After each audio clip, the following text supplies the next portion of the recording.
Search marker. We'll see you in hell. And it was that scene at 7 minutes and 55 seconds into Empire Strikes Back that converted a first grade me into becoming a Han Solo fan. When I was a kid, there were two teams, Team Skywalker or Team Solo. You had to pick a side. To me, Luke was a little too whiny. Han was cool, a gunslinger, and a badass son of a bitch. Welcome, my fellow Kiss fans. Welcome to It's All For You Demon, celebrating the fun of being a Kiss fan. And tonight, we are celebrating the fun of the solo albums, as today is Thursday, May 24th, and tonight we see Ron Howard's new movie, Solo, A Star Wars Story.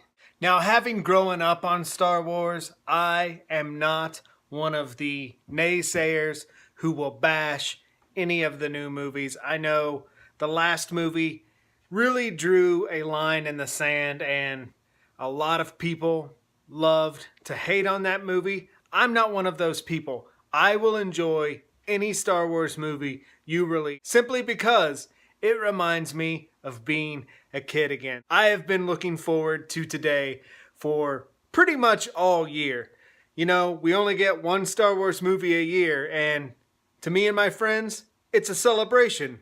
It's a nerd night. So in celebrating the release of Solo, I thought today would be a great day to pit Solo versus Solo versus Solo versus Solo, and finally decide once and for all which of the solo albums I like the best. Now, the solo albums are a crazy bunch of records. A band releases 4 albums on the same day, each by a different member of the band.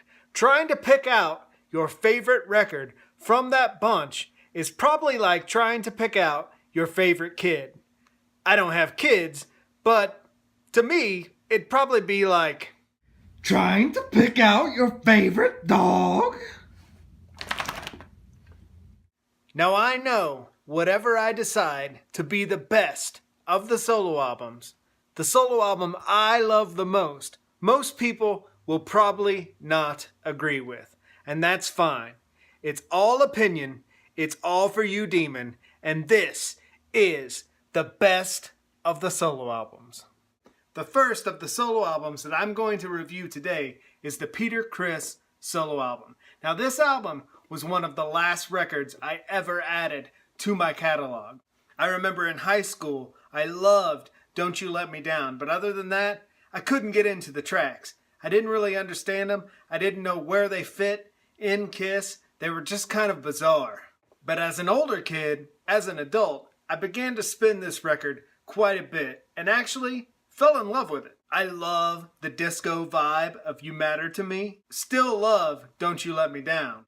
And the closing track, I Can't Stop the Rain, is showcasing Peter's talent as a singer. Cover-wise, the Peter Criss solo album actually is one of my favorite designs. I think it looks great on shirts, it looks great on merchandise, and the green and the bandoleros, so cool. I was also hugely fascinated that Peter's album was the only album to come with a credit insert. I've never understood why. I've heard a couple school of thoughts on that. One is printing time, but that doesn't make sense because it would have taken time to print these out.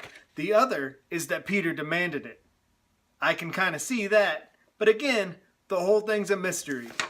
Something I've always loved about this record. The next album is Ace Frehley's solo album. This is actually one of the first records I ever added to my catalog, and to me is the best sounding Kiss type record of the solo albums. What is not to love about this record? Every song kicks ass. Rip It Out, Snowblind, Speeding Back to My Baby, New York Groove, I'm in Need of Love, and the killer guitar solo, Fractured Mirror.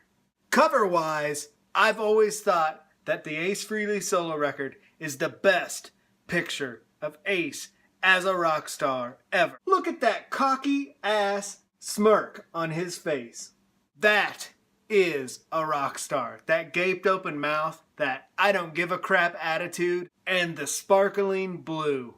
What a freaking cool album cover. If I was a kid in 1978, which I was a kid in 1978, I just wasn't a Kiss kid yet, but if I was a Kiss kid in 1978, this would have been one of my favorite records in my collection. The Gene Simmons solo album. This is the album my friend Dan actually brought to my house on cassette tape in 1988 to introduce me to this band that he thought I would love. And I eventually fell in love with. This album is very, very odd. It's not a Kiss album at all. This album has almost a Beatles type quality to it. From the intro with that demonic laugh, to the hook of Radioactive, to ending the album with a cover of When You Wish Upon a Star, the album is bizarre. And I think for that, this album gets a lot of flack. The songs on this album are very, almost like Going Blind type Kiss songs. They aren't really made for a Kiss album, but they certainly reflect Gene's love for every genre of music. The cover, how could you not love that dripping blood? So much fun. And lastly, the Paul Stanley solo album. This album does sound very Kiss-like, but almost has a AM radio type spin to it. Now this record is chocked full of rock and roll goodness, and one of the reasons I love Paul Stanley is his amazing ability to put a hook into a song, and hooks galore in this record. From the intro, Tonight You Belong to Me, to Wouldn't You Like to Know Me, Love in Chains, Goodbye, and the epic Take Me Away, Together as One. Man, that song, to me, has like a strange Zeppelin quality to it, and I freaking love it.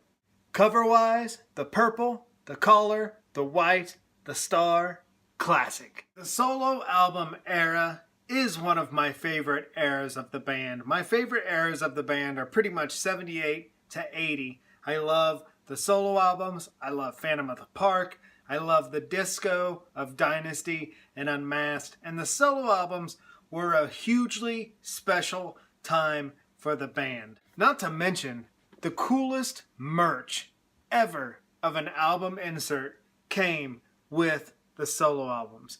Keychains, buckles, shirts, posters, group shots, solo shots, amazing. And now, the moment of truth. Which of the solo albums do I like the best and consider to be the best of the best? The answer is the Gene Simmons solo album. This album is hugely important to my life. When I was 14 years old, my parents had just gotten divorced. I didn't like going to school. My sister was away at college. My house that I grew up in felt empty. It felt alone. It didn't feel good. And to discover a band that you can dive into and feel a kinship for, feel a passion for, it really ignites your soul. And I remember around this time, I had gotten my very first electric guitar, and I was taking guitar lessons, dreaming these brand new rock and roll dreams, and laying in my bed at night, listening to tracks like Mr. Make-Believe as the moonlight cascaded through my blinds onto the Kiss posters on my wall, really had an impact on my life. And this album, from beginning to end, really moved me.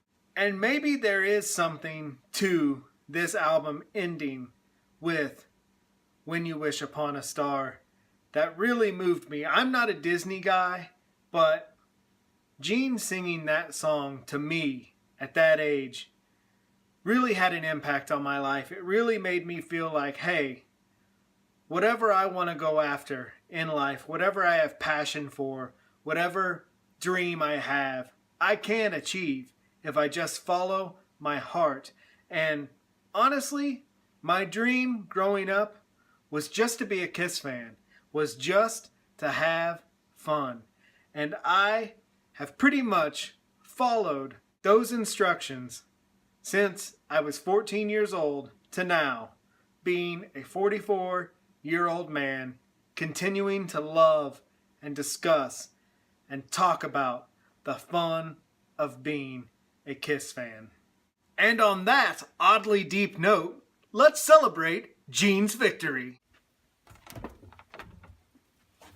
We got Ace, we got Paul, we got Eric,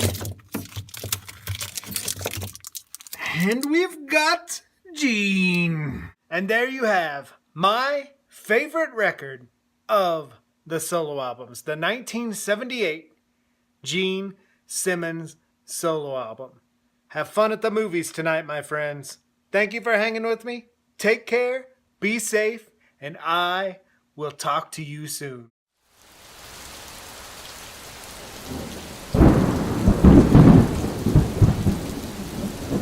Cover-wise, cover-wise, cover-wise.